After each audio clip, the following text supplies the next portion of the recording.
Star times Kannada news Gauribidanur ವರದಿ.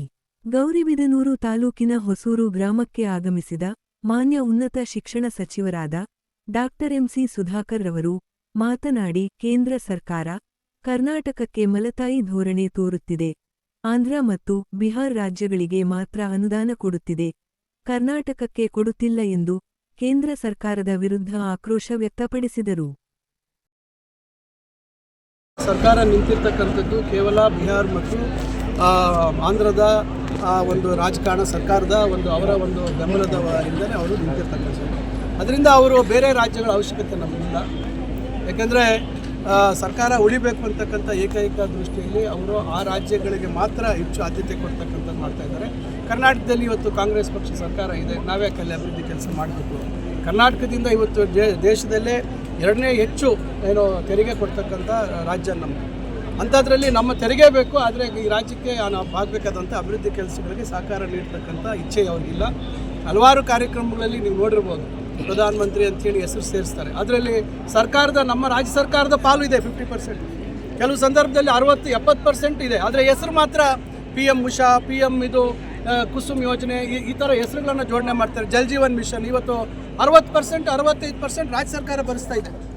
ಇವತ್ತು ಒಂದು ಊರಿನಲ್ಲಿ ಟ್ಯಾಂಕ್ ಕಟ್ಟಬೇಕಾದ್ರೆ ಭೂಸ್ವಾಧೀನ ಮಾಡ್ಕೋಬೇಕು, ಅದ್ರ ದುಡ್ಡು ಯಾರು ಕೊಡ್ತಾ ಇದ್ದಾರೆ? ಸಮುದಾಯ ವಂತಿಕೆ ಅಂತಿತ್ತು ಪಂಚಾಯತಿದು 10%, ಅದನ್ನು ನಮ್ಮ ಸರ್ಕಾರ ಕೊಡ್ತಾ ಇದೆ.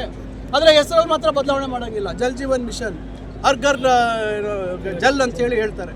ಇದರಲ್ಲಿ ಏನು ಅರ್ಥ ನೋಡಿ, ಈಗ ಯಾವ ರೀತಿ ಜನರನ್ನು ಇವರು ಕೇವಲ ಕಾರ್ಯಕ್ರಮ ಕೆಲವನ್ನ ರೂಪಿಸ್ಬಿಡುವಂಥದ್ದು. ಮತ್ತು ಹಣದುಬ್ಬರ ಇವತ್ತು ಏನು $5 ಟ್ರಿಲಿಯನ್ ಒಂದು ಎಕಾನಮಿ ಮಾಡ್ತೀವಿ ಅಂತಕ್ಕಂಥದ್ದು ನಿನ್ನೆ ಭಾಳಷ್ಟು ವಿಶ್ಲೇಷಣೆಗಳನ್ನು ನಾನು ನೋಡಿದೆ. ಇವತ್ತಿರ್ತಕ್ಕಂಥ 6.5% ಗ್ರೋತ್ ರೇಟಲ್ಲಿ ನೀವು ಯಾವ ರೀತಿ ಇದನ್ನು ಸಾಧನೆ ಮಾಡಲಿಕ್ಕೆ ಆಗುತ್ತೆ? 8% ಮೇಲೆ ಇದ್ದರೆ ಮಾತ್ರ ನಾವು ಆ $5 ಟ್ರಿಲಿಯನ್ ಎಕಾನಮಿನ ಆಗಲಿಕ್ಕೆ ಸಾಧನೆ ಮಾಡಲಿಕ್ಕೆ ಆಗುತ್ತೆ. ಅದರಿಂದ ಬಹುಶಃ ಎಲ್ಲೋ ಒಂದು ಕಡೆ ತಾವೇ ಬುದ್ಧಿವಂತರು, ಬೇರೆಯವ್ರಿಗೆ ಅಷ್ಟು ತಿಳುವಳಿಕೆ ಇಲ್ಲ ಅಂತಕ್ಕಂಥದ್ದು, ಕೇವಲ ಅದೇನೋ ಮೂಗಿಗೆ ಬೆಣ್ಣೆ ಒರೆಸ್ಬಿಟ್ಟು ಇನ್ನೆಲ್ಲ ಮಾಡಿದಂಥ ರೀತಿಯಲ್ಲಿ ಬಿಂಬಿಸ್ತಾ ಇದ್ದಾರೆ. ಅದರಿಂದ ಒಟ್ಟಾರೆಯಾಗಿ ಇದು ಭಾಳ ನಿರಾಶಾದಾಯಕ, ಪ್ರಗತಿಗೆ ಪೂರಕವಾಗಿರ್ತಕ್ಕಂಥ ಸರ್. ಕರ್ನಾಟಕಕ್ಕೆ ಯಾಕೆ ಈ ಥರ ಅನ್ಯಾಯ ಮಾಡ್ತಾ ಇದ್ದಾರೆ ಸರ್? ಭಾಳ ಸ್ಪಷ್ಟವಾಗಿ ಗೊತ್ತಾಗುತ್ತೆ ನಿಮಗೆ. ಅವರ ಸರ್ಕಾರ ನಿಂತಿರ್ತಕ್ಕಂಥದ್ದು ಕೇವಲ ಬಿಹಾರ್ ಮತ್ತು ಆಂಧ್ರದ ರಾಜಕಾರಣ ಸರ್ಕಾರದ ಅವರ ಬೆಂಬಲದ ಹಿಂದೆ ಅವರು ನಿಂತಿರ್ತಕ್ಕಂಥದ್ದು. ಅದರಿಂದ ಅವರು ಬೇರೆ ರಾಜ್ಯಗಳ ಅವಶ್ಯಕತೆ ನಮಗಿಲ್ಲ. ಯಾಕೆಂದರೆ ಸರ್ಕಾರ ಉಳಿಬೇಕು ಅಂತಕ್ಕಂಥ ಏಕೈಕ ದೃಷ್ಟಿಯಲ್ಲಿ ಅವರು ಆ ರಾಜ್ಯಗಳಿಗೆ ಮಾತ್ರ ಹೆಚ್ಚು ಆದ್ಯತೆ ಕೊಡ್ತಕ್ಕಂಥದ್ದು ಮಾಡ್ತಾ ಇದ್ದಾರೆ. ಕರ್ನಾಟಕದಲ್ಲಿ ಇವತ್ತು ಕಾಂಗ್ರೆಸ್ ಪಕ್ಷ ಸರ್ಕಾರ ಇದೆ, ನಾವೇ ಅಲ್ಲಿ ಅಭಿವೃದ್ಧಿ ಕೆಲಸ ಮಾಡಬೇಕು. ಕರ್ನಾಟಕದಿಂದ ಇವತ್ತು ದೇಶದಲ್ಲೇ ಎರಡನೇ ಹೆಚ್ಚು ತೆರಿಗೆ ಕೊಡ್ತಕ್ಕಂಥ ರಾಜ್ಯ ನಮ್ಮದು.